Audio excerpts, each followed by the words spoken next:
Nous recevons aujourd'hui Najwa El Haïté dans la collection Questions contemporaines.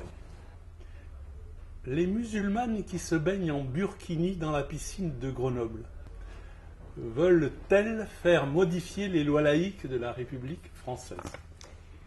Alors, avant de répondre à cette question, il convient quand même de rappeler la loi. La loi interdit donc de porter un voile ou une burqa qui cache le visage. Donc là, il y a une interdiction formelle de la loi. Par contre, donc à contrario, elle permet donc le port du voile dans l'espace public et le voile qui permet de reconnaître le visage. Ça, ce n'est pas interdit par la loi. Donc une femme qui souhaiterait porter un voile dans l'espace public, elle en a le droit.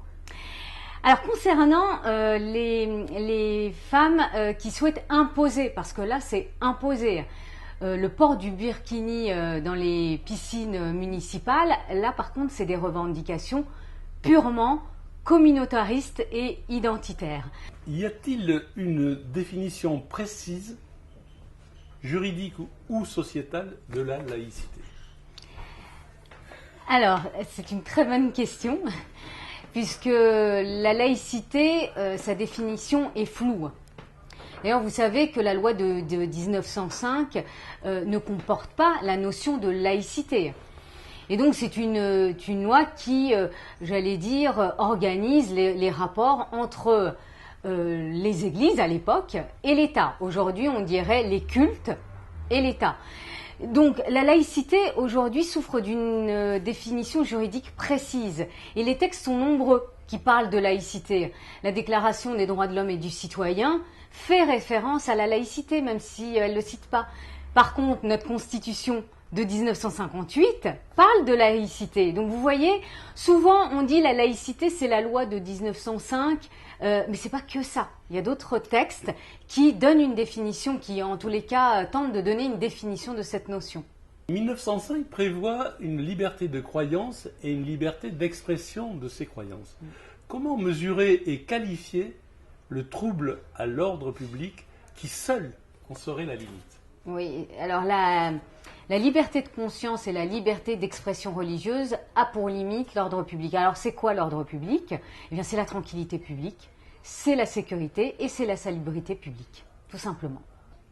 Les principes laïques généralement retenus, égalité versus les différentes religions et neutralité de l'État versus ces religions, pourquoi ces principes semblent ne pas s'imposer aux citoyens français? Faudrait-il qu'ils le soient? Parce que la loi de 1905, il y a un principe fondamental, c'est la neutralité de l'État et de ses agents. Neutralité de l'État et de ses agents, pourquoi? Parce que l'usager n'a pas à subir l'influence ou une discrimination religieuse parce que l'agent public croirait plus à une religion qu'à une autre. Et donc, la neutralité s'impose avant tout à l'État et à ses agents et non pas à l'usager. Or, les choses ont évolué parce que la laïcité, c'est une notion évolutive. Et j'en reviendrai par rapport notamment à l'égalité entre les hommes et les femmes. On va en parler. On va en parler. Parce que donc on assiste donc à une volonté d'imposer ce principe de neutralité à l'usager. Le premier exemple, c'est la loi du 15 mars 2004 qui impose aux élèves qui sont des usagers du service public, eh bien une neutralité. Non pas qu'ils n'ont pas le droit de porter un signe religieux, on leur demande de la discrétion. Et donc ça a été la première loi qui, j'allais dire, a étendu le principe de neutralité à l'usager. Et donc par la force des choses, la jurisprudence du Conseil d'État a dû évoluer également. Alors justement, nous parlions de l'évolution. En 1905, l'égalité homme-femme n'existait pas. Peut-on parler d'une évolution à une époque où les principes laïques de la position 2019 des féministes peut faire réfléchir sur cette inégalité? En 1905, les femmes n'avaient pas le droit de vote. Et pourquoi?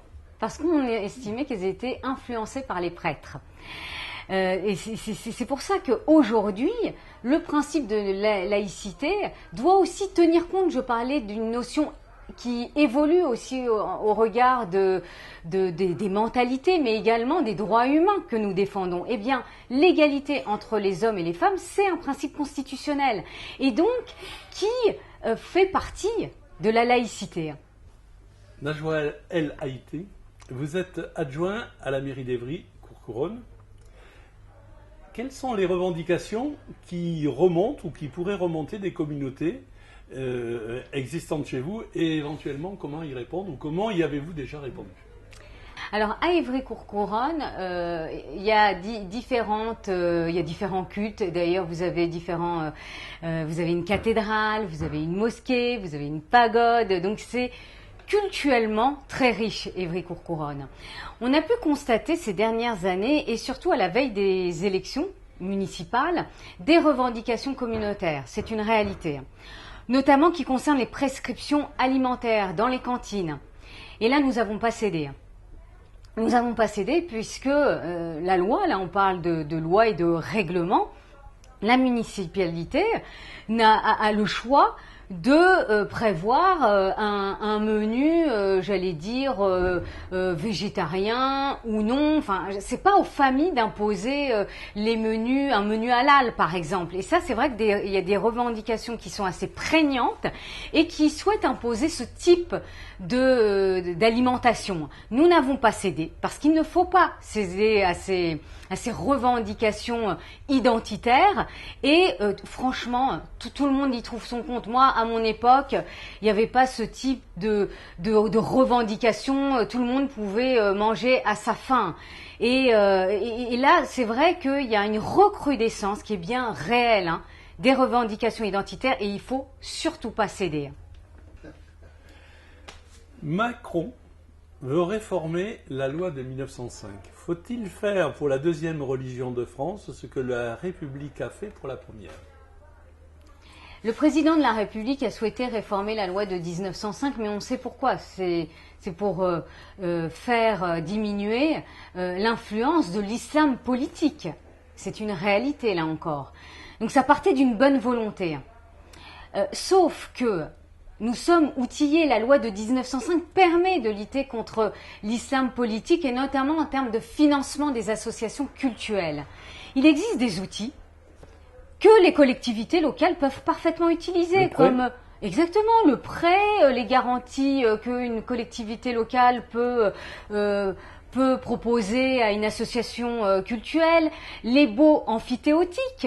Donc on n'a pas besoin de réformer la loi de 1905. Les outils existent, j'allais dire, aider financièrement, entre guillemets, ces associations cultuelles. Donc on n'a pas besoin de réformer cette loi qui est vraiment largement suffisante. Si la laïcité, c'est adhérer à des valeurs, ces valeurs sont-elles les mêmes que celles de la démocratie?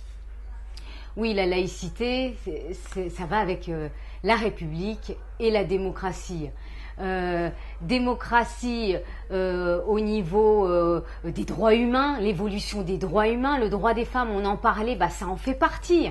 Et donc, tout ça est lié, La République est une et indivisible, eh bien, la démocratie l'est également, et la laïcité permet de faire évoluer ces droits humains dans une démocratie solide.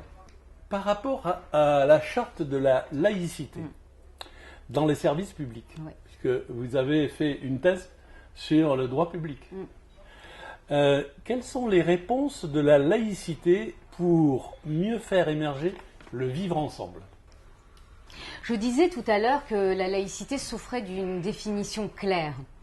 Je vois à Évry-Courcouronnes, il a fallu former les agents publics pour expliquer que la laïcité, c'était pas une religion civile qu'on imposait, que c'était la liberté.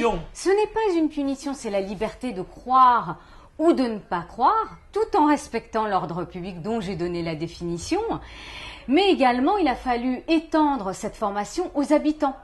Parce que souvent les habitants d'Évry, qui pour la plupart sont de confession musulmane, estiment que la laïcité est un instrument, un outil anti-islam.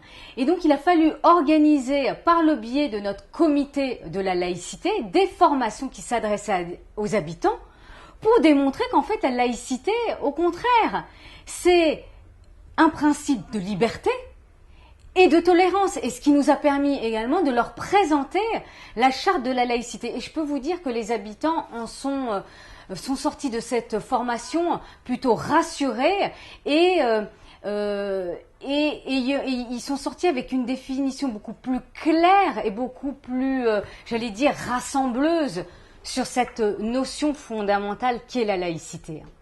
Eh bien, Najwa El Haïté, merci beaucoup. À très Merci bientôt. à vous. À très bientôt Merci sur les pour chaînes votre de télévision où vous n'arrêtez pas de passer en ce moment. En tous les cas, cette thématique est passionnante. Bonne continuation. Merci à vous. Hey